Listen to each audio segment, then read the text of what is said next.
Hello everyone, good morning. তোমরা সবাই কেমন আছো? আশা করি তোমরা সবাই খুব ভালো আছো, আর আমরাও খুব ভালো আছি।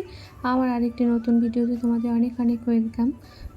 তো প্রত্যেক দিনের মতো আজকেও আমি ডেলি রুটিন নিয়ে তোমাদের সঙ্গে শেয়ার করব। প্রত্যেক দিনে যা যা আমাকে করতে হয়। তো আজকে সকালবেলা ঘুম থেকে উঠেছি প্রায় 9:30টার সময়।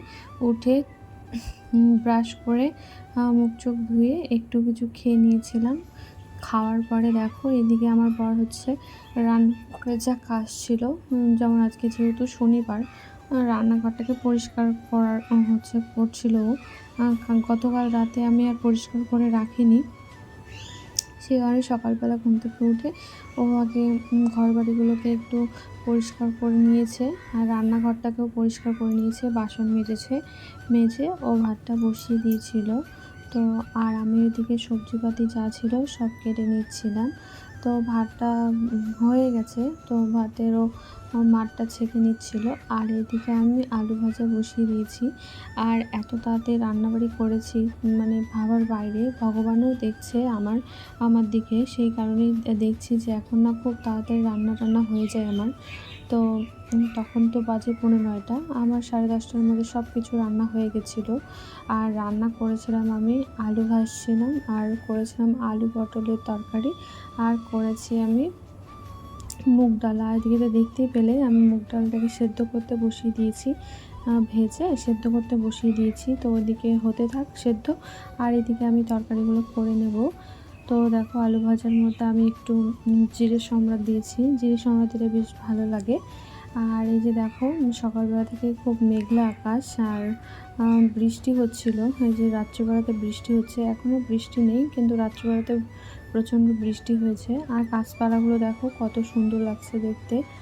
আর ওইদিকে আমি রান্না করছিলাম, আর একটু এসে ফ্যানের তলায় বসিয়েছিলাম। আর দেখো আমাদের মাঝখানে বেবিটাকে কত সুন্দর লাগছে দেখতে। তো ওর সঙ্গে একটু গল্প করতে আড্ডা দিতে চলে আসলাম। এরকমই করি, রান্না করতে করতে আবার যাই আবার আসি। তো এই করতে করতে দেখো আমার আলু ভাজাটা পুড়ে গেছে, দেখতে পাচ্ছ। তো আমার বর বলছে ওটাই ভালো লাগছে, পোড়া আলুগুলো নিয়ে ভালো লাগছে খেতে। আর এদিকে প্রায় মুগ ডালটা সেদ্ধ হয়ে আসছে। আর আজকের তরকারিগুলো না, প্রত্যেকটা তরকারি এতই ভালো হয়েছে খেতে, বেশ ভালো হয়েছিল খেতে। নিরামিষ হলেও না আমার ভালো লাগে না, নিরামিষের দিনগুলোতে আমার কীভাবে যে কেটে যায়, কিন্তু আজকে বেশ ভালো লাগছে খেতে। তো দেখো আলু ভাজাটা আমার কমপ্লিট হয়ে গেল।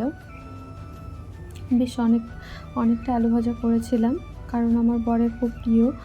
দেখি রাত্রেবেলাতে যদি রুটি করি তাহলে রুটির সঙ্গেও খেতে পারে, আর আলু পটলের তো তরকারিও থাকবে। দেখি ভাবছি যে আজকে রুটি করব, রাত্রেবেলাতে রুটি সুজি করব, আর দিনে যে তরকারি থাকবে ওগুলো দিয়ে খেয়ে নেব। যেহেতু শনিবার নিরামিষের দিন, ওই 3 বেলা ভাত খেতে পারবো না আমি, সেই কারণে। এদিকে তো আলু ভাজাটাও কমপ্লিট, এখন আমি আলু পটলের তরকারিটা করে নেব। আর তোমরা আমাকে অনেক ভালোবাসা দিচ্ছ, তার জন্য অনেক অনেক ধন্যবাদ। তো তোমরা আমাকে এভাবেই ভালোবাসা দিও, যাতে আমি আরও এগিয়ে যেতে পারি। তো দেখো এখন আমি আলু পটলের তরকারিটা করে নেব। মানে জিরা আর হচ্ছে কাঁচা লঙ্কা দিয়ে দিলাম, তারপরে আলু পটলটা দিয়ে দেবো। আমি যেভাবে রান্না করি খুব সিম্পলভাবে রান্না করি, কম মশলা দিয়ে। তো এখন লবণ হলুদ দিয়ে এটাকে একটু ভাজতে দেব, আর আমি এটা ভেজে ভেজে রান্না করব, খেতে খুব সুন্দর হয়। তোমরা একবার ট্রাই করো। তো লবণ হলুদ দিয়ে এটাকে একটু ভাজা ভাজা করে নেব। আর ওইদিকে আমি করব হচ্ছে মশলা, যে মশলাটা আমি এর মধ্যে অ্যাড করব, সেই মশলাটা করে নেব।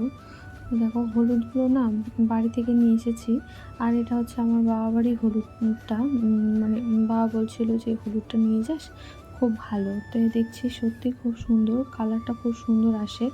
তো এই হলুদটা নিয়ে এসেছি, তো এটাই আছে, তো এটাই দিয়েছি। আর এটা দেখো এখন আমি ঢাকা চাপা দিয়ে ভাজা ভাজা করে নেব আলু পটলটাকে। এই যে ঢাকা দিয়ে দিলাম। আর এইদিকে আমি করব হচ্ছে মশলার মধ্যে দেখো জিরে, আদা আর গরম মশলা আর দারচিনি দিয়েছি, একবারে দিয়েছি, তাহলে না ভালো হয়েছিল দেখলাম। পরেও দেওয়া যায় গরম মশলার বাটাটা, কিন্তু আমি আজকে একসঙ্গেই দিয়ে দিয়েছি, বেশ ভালো হয়েছিল। এদিকে মশলাটা করছিলাম। তো এইদিকে আমি একটু থেতো করতেই দেখলাম যে এদিকে হাতা পড়ে যাচ্ছে, মোবাইল পড়ে যাচ্ছে। আর এদিকে মশলাটাও কমপ্লিট। আর এইদিকে দেখো আমার সবজিটাও প্রায় ভাজা ভাজা হয়ে গেছে। এখন আমি মশলাটাকে দিয়ে আবার একটু ভাজা ভাজা করে নেব, তাহলে সবজিটা প্রায় রেডি। তার অর্ধেক সেদ্ধ তো ভাজতে ভাজতে হয়ে গেছে, সেই কারণে জলটা বেশি দেব না। দেখো এই যে এখন এটা দিয়ে দিলাম, দেওয়ার পরে এটাকে একটু ভাজা ভাজা করে নেব। একটু জল, হালকা একটু জল দিয়ে মশলাটাকে দিয়ে দিলাম, তাহলে কি হবে, মশলাটা পুড়ে যাবে না, ওই মশলা সবজির সঙ্গে ভালোভাবে মিশে যাবে, সেই কারণে। তো দেখো যখন মশলাটা দিলাম এত সুন্দর গন্ধ বেরোচ্ছিল, খুব সুন্দর গন্ধ বেরোচ্ছিল। আর দেখলাম আলুগুলো প্রায় সেদ্ধ হয়ে গেছে, সেদ্ধ হয়ে গেছে। তো এখন আমি একটু জল দিয়ে দেবো, হালকা জল দেবো, বেশি জল দেব না।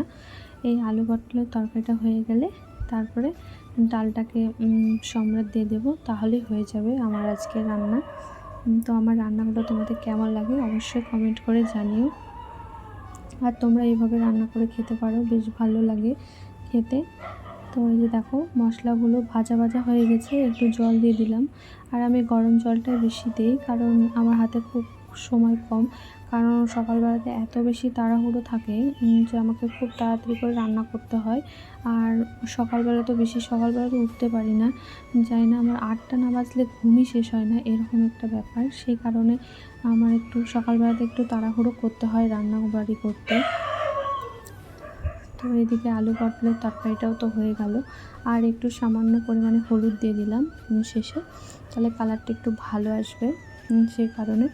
আর এদিকে দেখো আলুটাও প্রায় খুব সুন্দরভাবে সেদ্ধ হয়েছে, পটলটাও ভাজা ভাজা ভালো হয়েছে, গন্ধটাও বেশ দারুণ বেরিয়েছিল।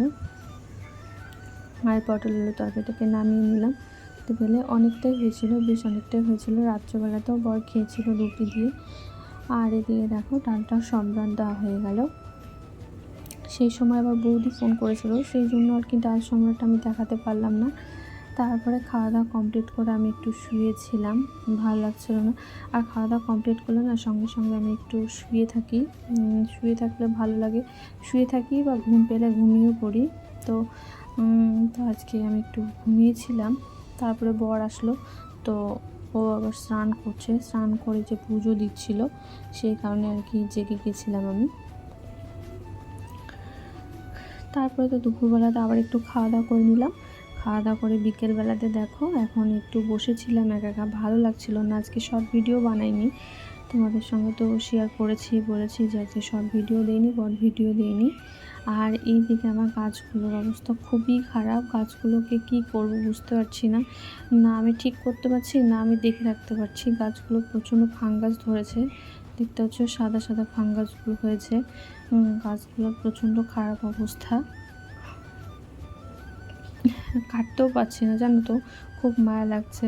কারণ ওই গাছগুলোতে কুঁড়ি আসছে ফুলের, এই যে দেখো কত কুঁড়ি আসছে, কিন্তু ফাঙ্গাস ধরেছে, সেই কারণে গাছগুলোকে কাটতেও পারছি না। এইদিকে জবা ফুলটা তো ফাঙ্গাস হয়েছে, তো ভাবছি পাশের লঙ্কার গাছটা আছে, ওটা তো হয়তো ধরে যেতে পারে, সেই কারণে ভাবছি যে দেখি গাছগুলোকে কেটে দিতে পারি। এই যে দেখতে পাচ্ছ কম ফাঙ্গাস, তাছাড়া না প্রচুর ফুল ফোটে, কিন্তু গাছগুলোতে বেশ ভালো ফুল ফোটে। আর এদিকে লঙ্কার গাছটা ওটার জন্য হয়তো লঙ্কার গাছটাও শেষ হয়ে যাবে, সেই জন্য ভাবছি ওগুলোকে কেটে দেব। আর অনেক লঙ্কা ধরেছে, যে দেখতে পাচ্ছ লঙ্কা, এটা যদি আমার মা দেখে তাহলে অনেক খুশি হবে, বাবা দেখলেও খুশি হবে। এই যে আর একটা লঙ্কা ধরেছে। আর এদিকে দেখো কলাগুলো না এরকম অবস্থা হয়ে যাচ্ছে, কিন্তু উপরে দেখতে পাচ্ছ এরকম, কিন্তু ভেতরে বেশ ভালো ছিল। এই যে দেখতে পাচ্ছ কলাগুলো এরকম হয়েছে, 2-3 দিন রাখলে কলাগুলো এরকম হয়ে যাচ্ছে, ঝুলে রাখছি তাও হচ্ছে না। আর বিকেলবেলাতে আকাশটা দেখো এত সুন্দর লাগছে দেখতে, খুব সুন্দর লাগছিল, তাই একটু ভিডিও করে নিলাম। দেখো মনে হচ্ছে ওটা ক্রোকোডাইলস, ওটা হচ্ছে ওর মুখ, এরকম মনে হচ্ছে, খুব সুন্দর লাগছে দেখতে। তো বিকেলবেলাতে বসেছিলাম দেখতে পেলে। তারপরে যে দেখো বর চলে এসেছে, আসার পরে আমরা একটু কিছু টিফিন করে নিলাম। এই যে দেখো আবার নতুন করে কলা নিয়ে এসেছে, এই কলাগুলোকেই এখন খাচ্ছি। আর রাত্রেবেলাতে যে রুটি করেছিলাম এগুলোই খাচ্ছি। তো আজকের ভিডিওটা এই পর্যন্তই, সবাই সুস্থ থাকবে, ভালো থাকবে, টাটা।